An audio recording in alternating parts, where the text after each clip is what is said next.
Hello everyone and welcome to this week's opening board on Xiangqi opening theory. Again, this will be a continuation of last week's video. We'll be going over the Palcorner Cannon versus left central cannon opening. So without further ado, let us begin. The Palcorner Cannon opening, central cannon, and red will adopt the sandwich horse defense formation. Again, as in the board last week, black would play the edge horse, threatening to capture the cannon, protecting the cannon, and red would develop both chariots as fouled chariots. Black would do likewise. And in the previous board, black played c8 plus 4. In this board, this would be the position of discussion. So according to the authors, this was one of the trending variations, perhaps in the 1990s. I have not seen this variation very much ever since. But nevertheless, let us see how black would react to this cannon. Now, advancing the cannon over here would be an attempt by red to harass black's formation. And by moving the cannon over here, now both horses will be protecting the central pawn, offering adequate defense against black's central cannon. Now, in the book, c8 equals to 7 was the first variation that was discussed.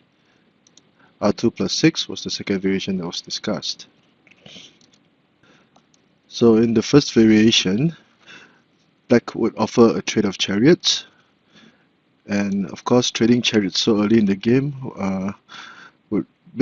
would slow the pace of the game very much.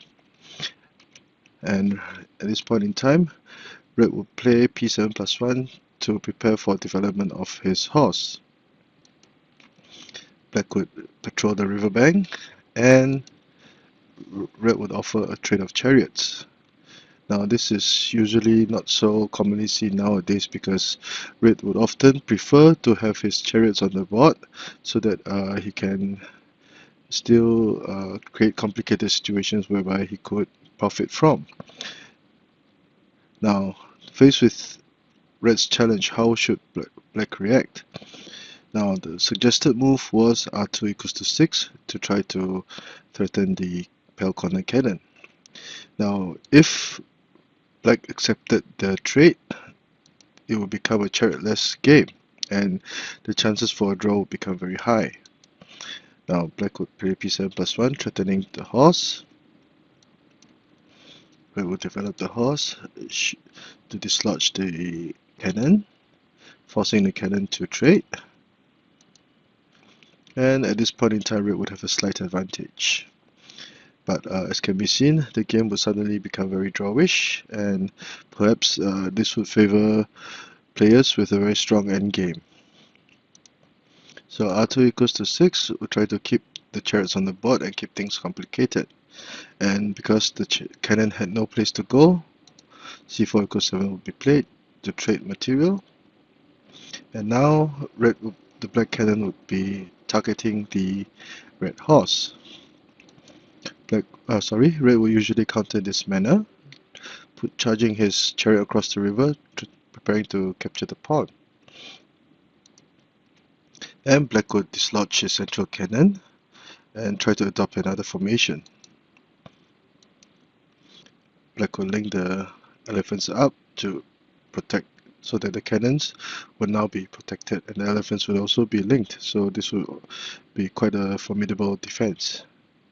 Now at this point in time, one of the biggest issue on the board for red would be this horse, the development of this horse. So because if it pushed forward, black would immediately, let's say push forward, black would immediately offer a trade of pawns and be targeting this flank, and all of a sudden black's rather fragile right flank will become a major headache. So the suggested move was h3 plus 5. Now would e3 plus 5 be a possibility or viable option? Okay, if this were played, black would develop his horse as an EI horse, and while red would try to develop his horses from the center, black would immediately advance his chariot to the pawn rank, and it will be a standoff for both colors. So uh, the game will still be very long, as the pace of attack will still be very slow because both colors had only one piece that crossed the river. So again, it will still be too early to say which color was better, and it will be a standoff. So with h3 minus 5, red would now be prepared to develop both horses from this flank. So this would become a flank attack whereby red would concentrate his forces on this flank while black would do likewise over here. Black would consolidate his defenses. Red would place h5 plus 6. Again, consolidation of the defense. And at this point in time, red can be considered to have the slight advantage because he will be prepared to capture the edge pawn and try to gain material. And comparatively speaking, red's material would be faster in attack, so red would have a slight advantage. So this would be variation 1, whereby black played c8 equals to 7 to offer a trade of chariots. Now in variation 2, black will be aggressive and play r2 plus 6 to threaten this horse. Now at this point in time, it would be advisable for red to try to offer a trade of chariots. Now, it would not be a good idea to capture the edge horse because the edge horse was basically closed. If he did, black would immediately start attacking the center and who would have the initiative. So that is why c4 plus 1 equals to 1 was not a good idea. And by offering a trade of chariots, red would alleviate some stress over here. Now usually black would not want to trade chariots. Red will protect the horse in this manner, preparing to retreat the cannon to attack. This is one commonly used tactical combination. And black would now still offer a trade of chariots. And after trading chariots, red would consolidate his defense with e3 plus 5. Now this is an improvised move over earlier variations. In the past, if e7 plus 5 was played, black would charge the pawn forward, and after some maneuvering, the horse would charge across the river, but black would simply retreat his horse, and this horse would now suddenly not have any good intersections to continue. If it advanced, both colors, this intersection and this intersection will be covered by black. Red will continue to attack. And black would have an easier time ahead because red's pieces were scattered and there was always the possibility of an attack by black.